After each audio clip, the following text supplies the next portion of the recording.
But one thing that you should believe is our humble opinions. My What are we humble going to talk opinions. about today?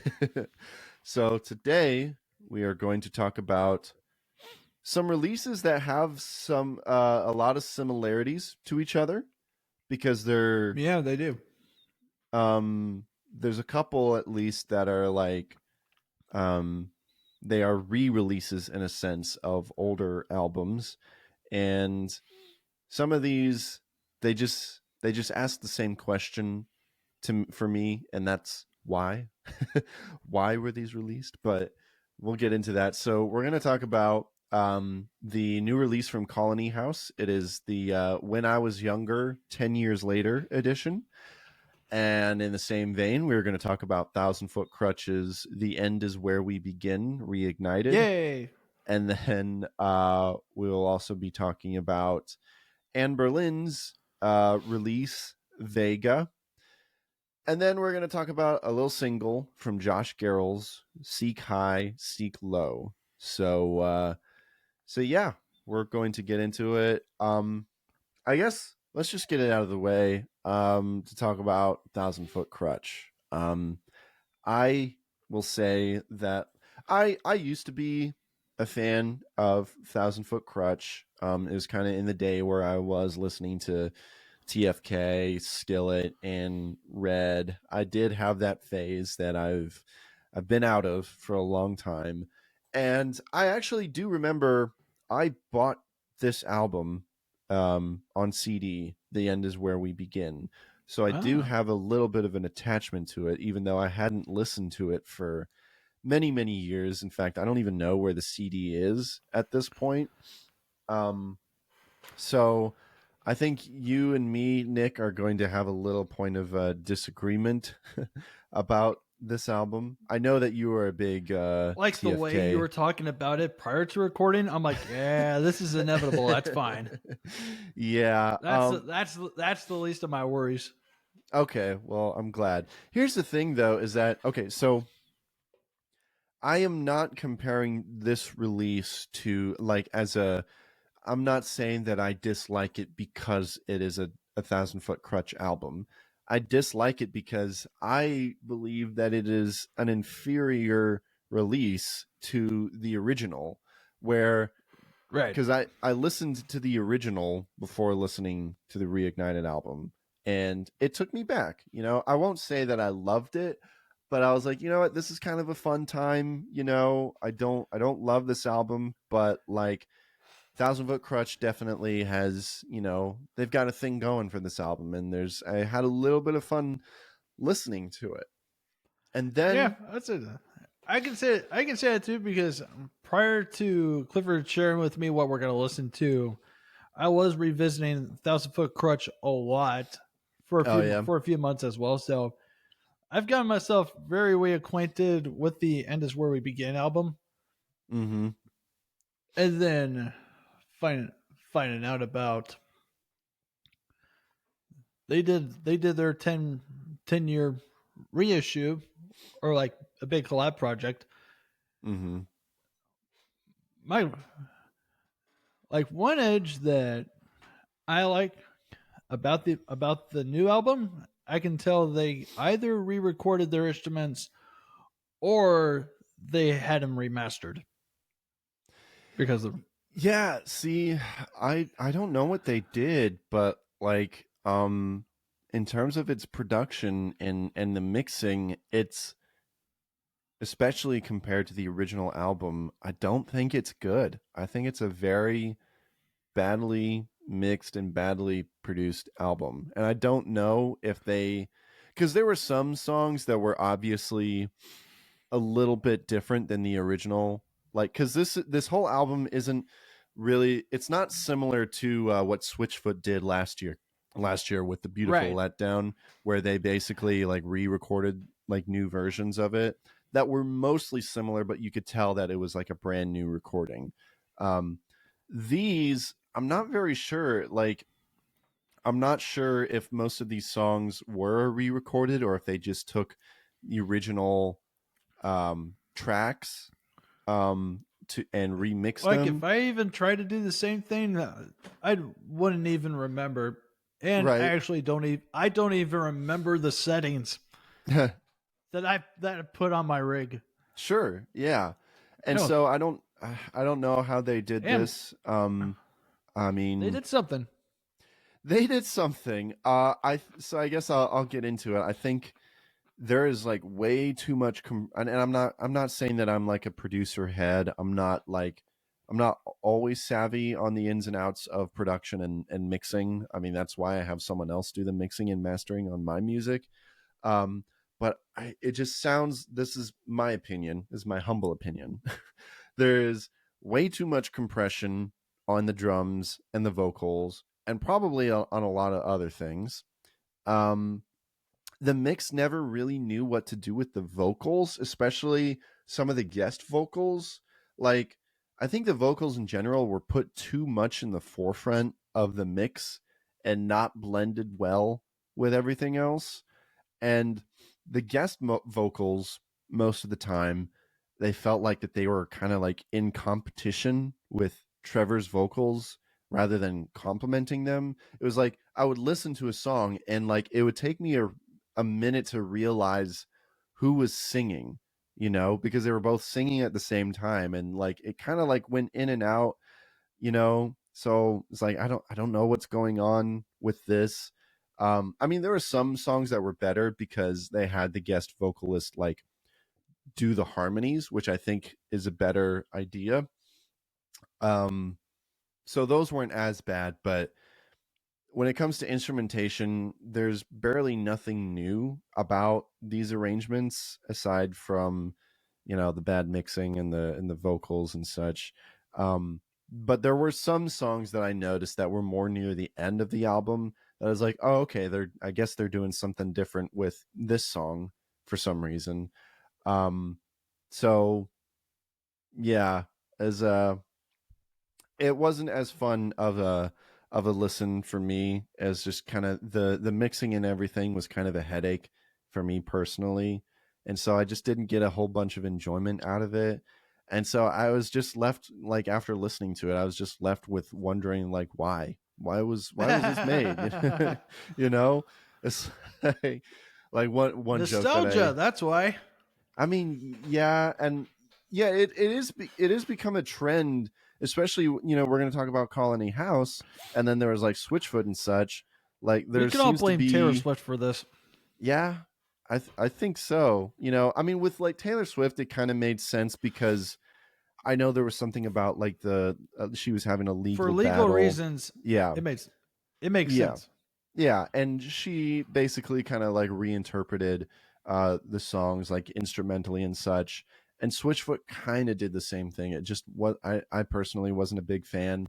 And then they released the deluxe edition of the Beautiful Letdown, our version, their version, with having a bunch of these artists cover the songs. And that's what I thought this album was going to be, but it's basically just Thousand Foot Krutch redoing their songs, but with guest vocals on it instead.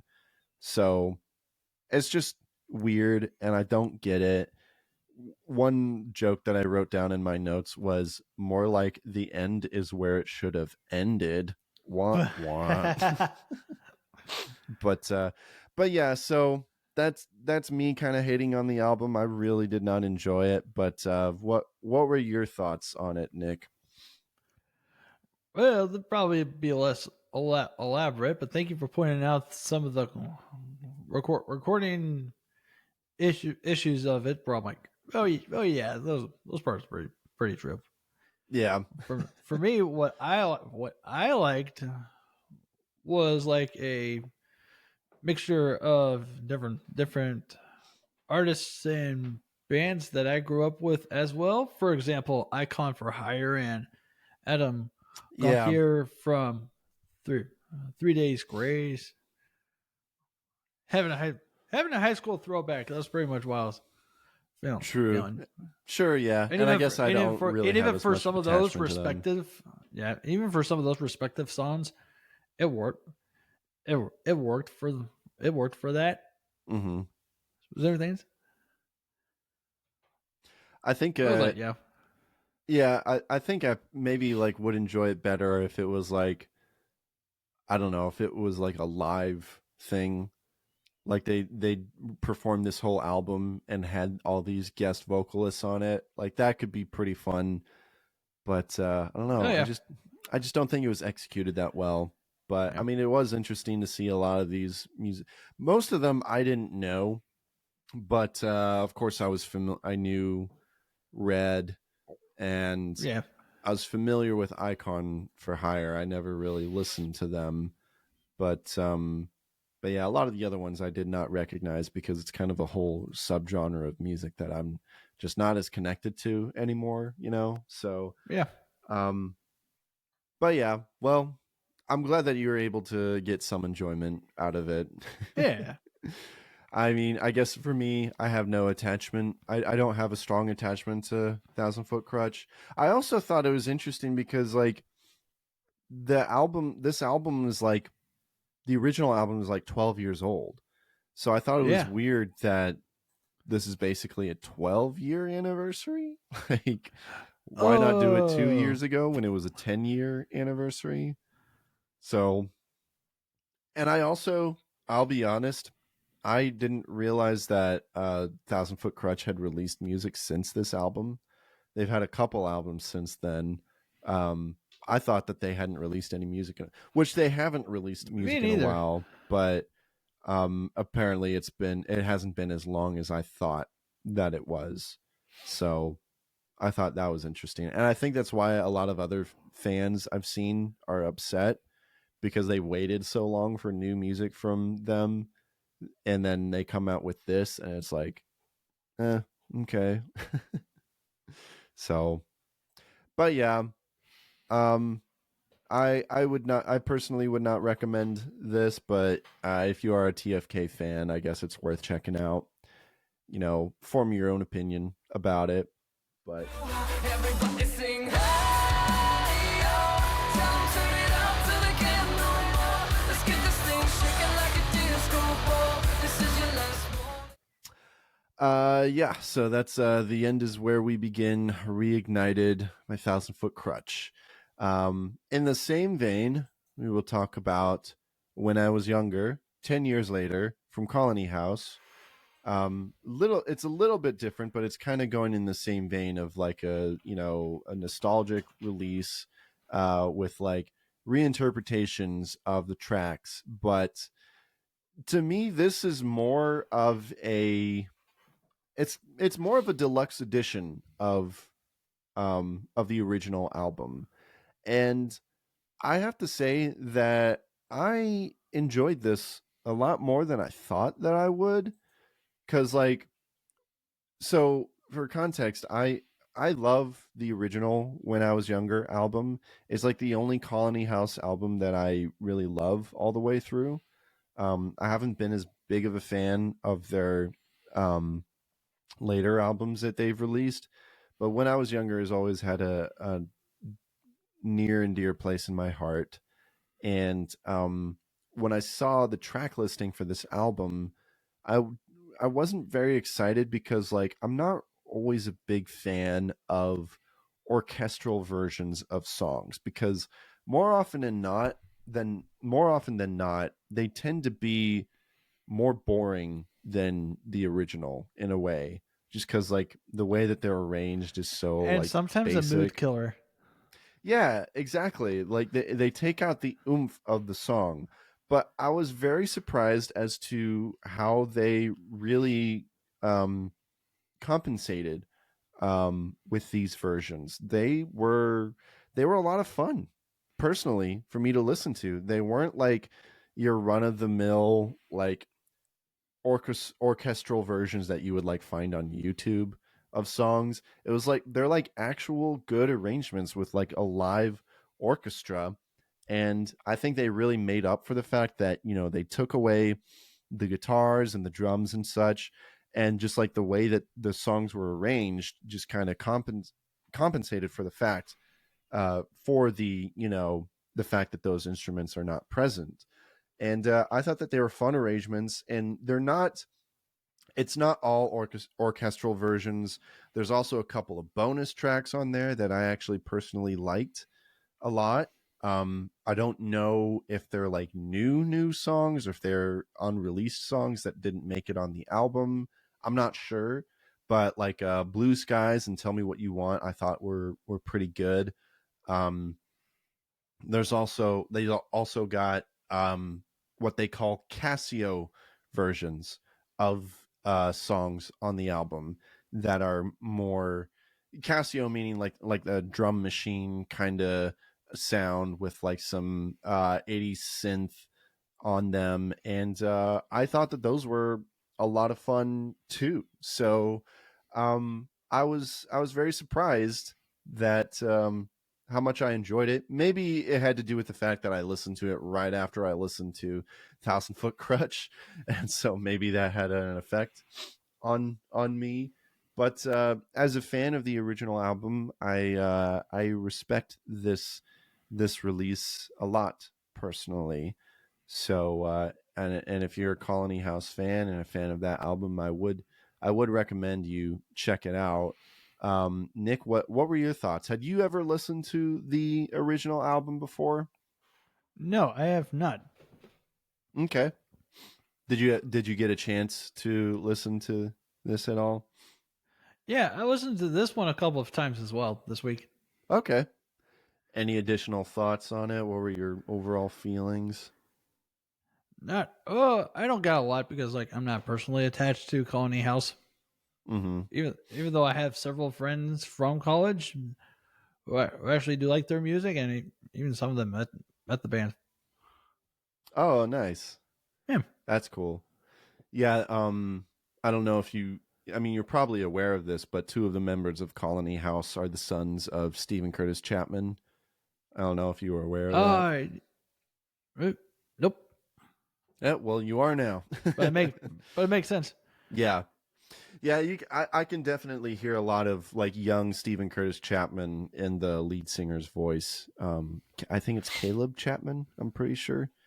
And then the drummer is the brother. So yeah. Okay. Also, one fun little tidbit that I saw them post on social media about this album is the album cover for this version. So the original album cover is the picture on the left side of the kid, and apparently the story behind that original album cover is that Caleb Chapman just randomly saw this kid with his mom and thought that he would be like perfect for the album cover. And so he like reached out to the mom and said like, "Hey, is it okay if we take pictures of your son for our album cover?" And it worked out, and they were able to make it happen. And then for this version, they got in contact with the same family of the same kid and asked if they could recreate the album cover 10 years later. So that's the same kid right there, some random kid that he found in public, and they recreated it and made that album cover. So I thought that was quite fun, a quite fun little tidbit right there. So all right, well, I guess that wraps up our thoughts on When I Was Younger, 10 Years Later Yeah. by Colony House. Tell me what you want. Tell me what you need. Tell me what you're thinking. Tell me what you need. Another interesting album release. No, it's not a nostalgic album release, but still something that I kind of like question.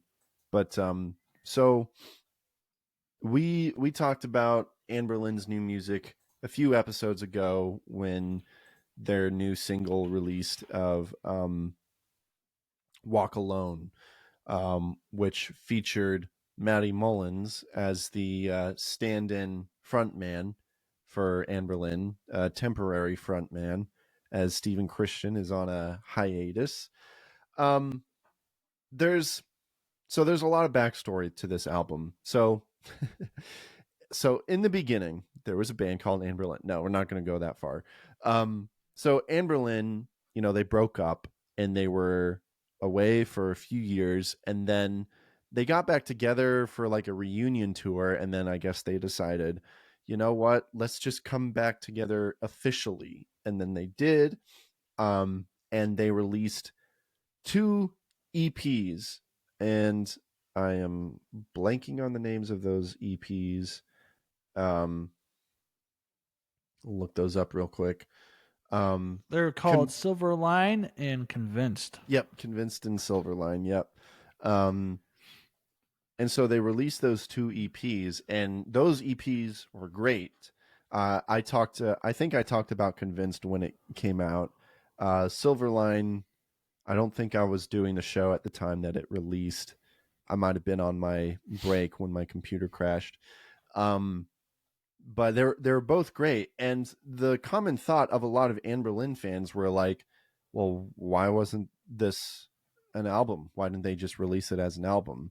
And then the news of Stephen Christian stepping away from the band for a little bit, which was like kind of like you only got back together like a couple of years ago. Like, why didn't you think of this in the first place? But whatever, I digress. I don't want to offend Stephen Christian because he does the outro on this show. But so that happens, and they announced that Matty Mullins was going to be stepping in temporarily. Matty Mullins from Memphis Mayfire, and which was an interesting choice, and then they came out later and said like, oh, we're going to record some stuff with him too. So, and then they said that they had a whole album recorded, and then they released this, and it's like, oh, wait a minute. It's just the 2 EPs put together for an album, plus 2 new songs with Matty Mullins as the lead singer. So a lot of confusion surrounding this album, and I feel like it's kind of tainted the reception of it, at least for me personally. Because the thing is that I can't hate this album, of course, because I already loved the 2 EPs.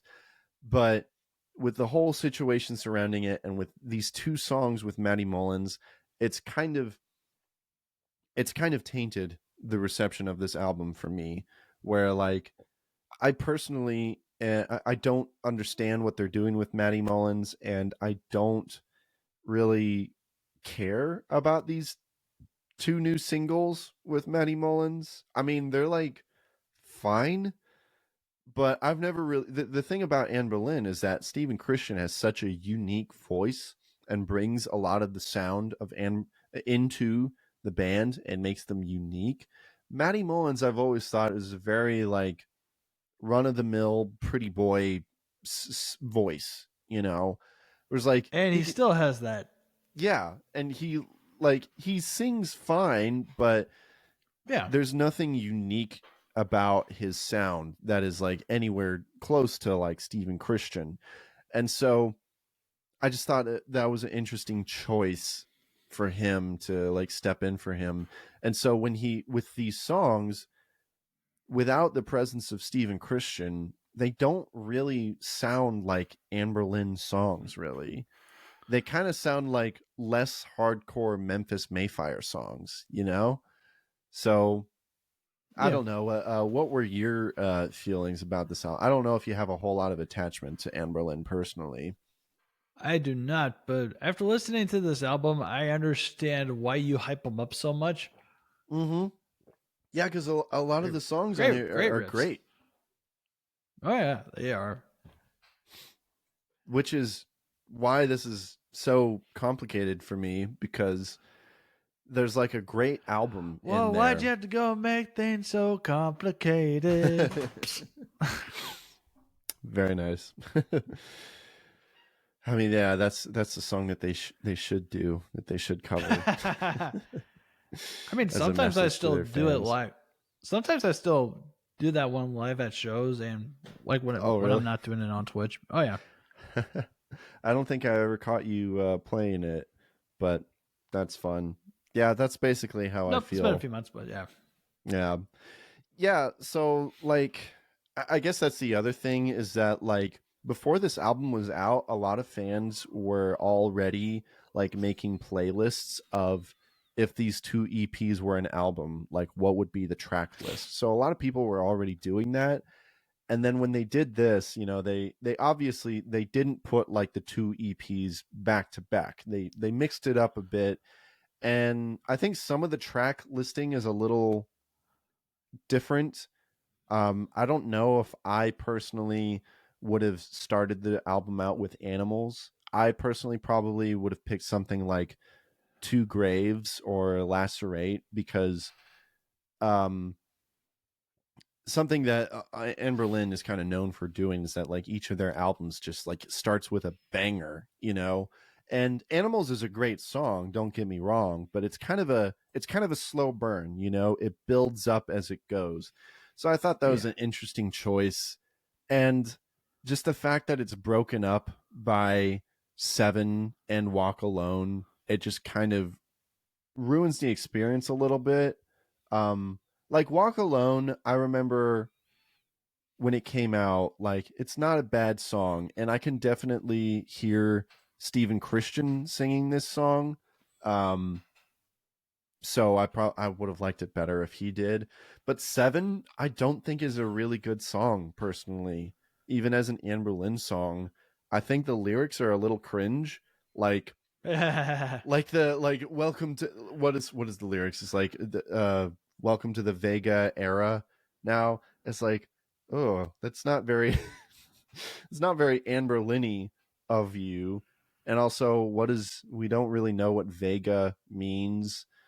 Also I think it's kind of cheeky that I'm pretty sure the song is in 7/8 and they called it 7. It's like, oh wow, very creative guy. Oh, I didn't put that together. Yeah, it would have been more on the nose if the whole song was 7 minutes. Which I guess I didn't think about this. Is this their 7th LP? I wonder. Let's see. Well, I'm not gonna count that now because then I have to go through all the live ones. Okay, wait, no. One.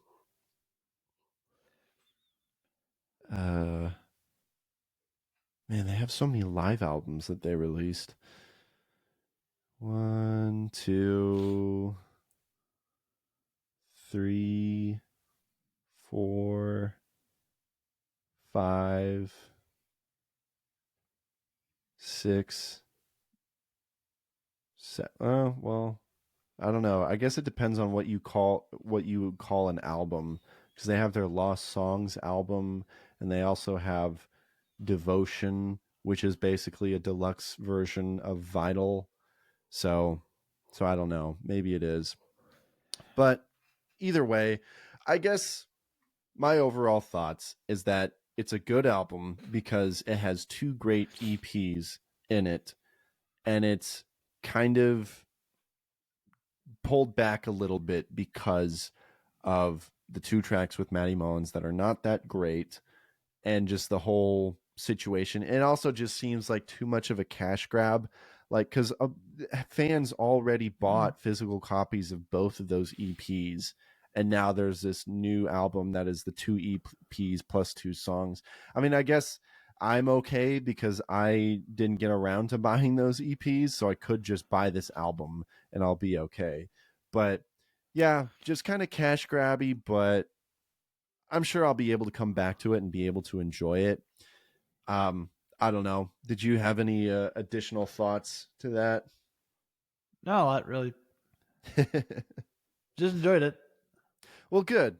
Yeah, see, like as someone who's a new fan, I can see how you would enjoy it. Did you enjoy the Matty Mullins tracks as much?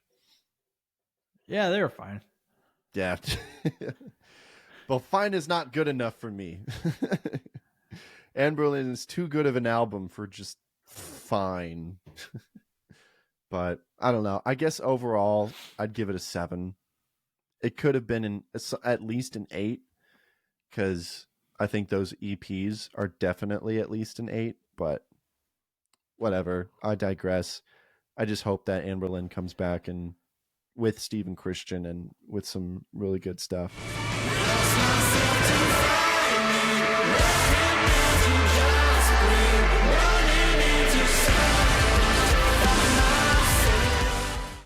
Sorry I'm boring you so much. I see you yawning.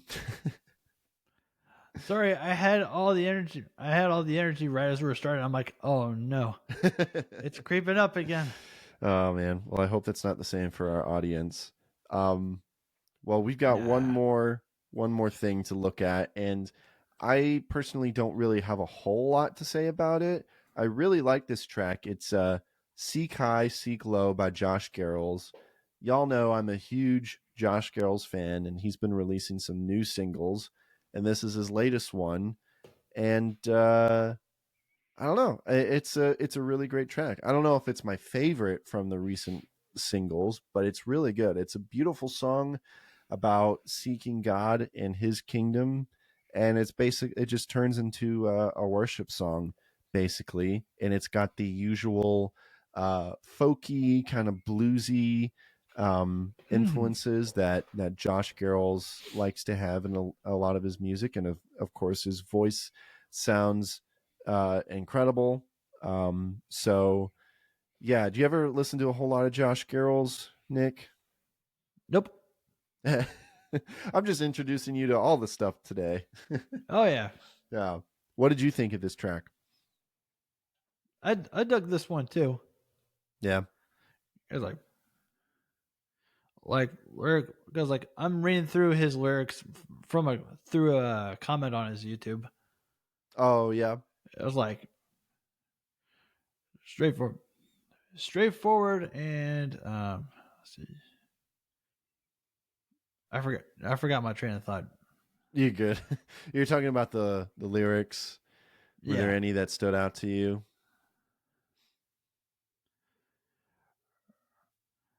Let's see. I'm looking at well besides the oh, there's a Yeah, that there's a we lot of can never O's. escape from. Yeah. Well, I mean, hey, There's Josh one gets a part that pass because says, he's got a great voice. So, "Oh yeah," and and like it's not um market. It's not like Christian music market right, yeah, familiar. there is a certain way to do it Right. that sounds good. Yeah. But yeah, it's not the typical CCM millennial woes. Yeah. So anyway, one lyric that I'm seeing is that like if we seek him, we shall find treasure buried in the field. The great mysteries are revealed. The Hmm. great mysteries revealed.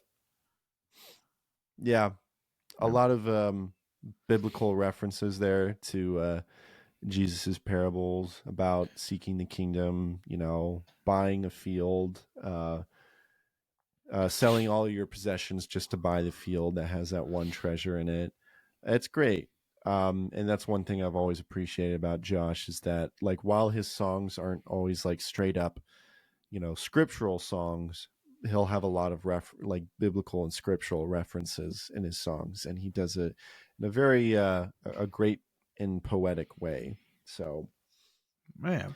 So yeah, big song, a big song, big fan of this song, and I'm excited for when the album comes out. I can't remember. I think he's pulling a Gorillaz with this album by releasing um, each track individually as it goes.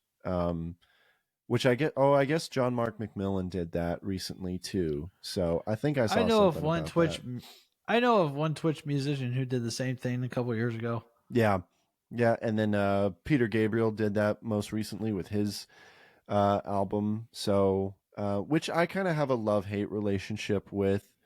Um, I've as time has gone on, I haven't been as big of a fan of when artists like release so many singles before the album is out, and it's like I would prefer that it's like maybe one or two singles and then wait until the album is out, because by the time the album is out it's like I feel like I've already listened to most of this album and the magic is kind Yeah. of gone.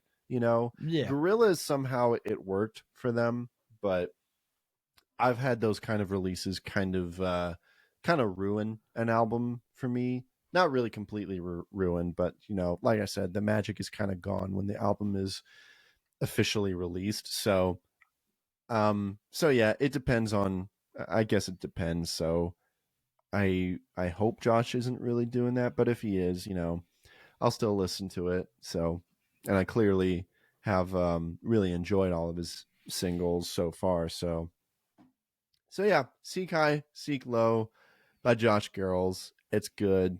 Open up the gates, let nothing separate us. And I'm done being a negative Nancy now. Yeah. Well, hello there. Thanks so much for watching this video. It means a lot.